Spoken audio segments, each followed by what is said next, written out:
আমরা শহীদ জিয়া রহমানের শাসনকালে বাংলাদেশকে এবং বাংলাদেশের মানুষকে যে তৃপ্তির হাসি দেখেছি, স্বস্তির হাসি দেখেছি, সেটি বিএনপি, বেগম খালেদা জিয়া এবং আগামী দিনে যেন তারেক রহমানের শাসনকাল যেন তেমনি হয়। তিনি একবার চীনে মাওসতে নিয়ে আমন্ত্রণ করেন, তখনকার চেয়ারম্যান।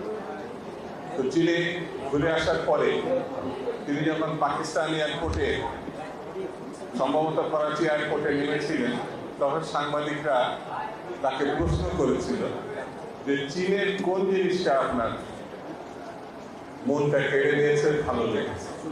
তিনি খুব সংক্ষেপে উচ্চারণ করেছিল, সেখানকার মানুষের যে মুখচ্ছবি, হাসি, এটা আমার হৃদয় কেড়ে নিয়েছে।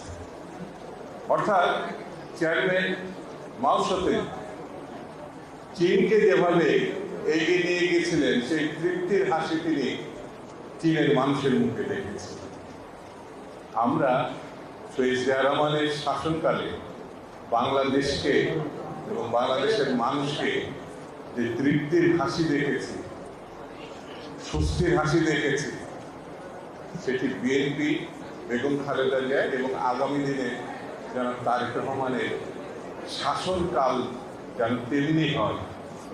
যদি সত্যি করতে পারি, তাহলে আজকে মৌলানা ভাসানীর মৃত্যু দিবসে তার প্রতি সবচেয়ে বড় শ্রদ্ধা জানানো সম্ভব।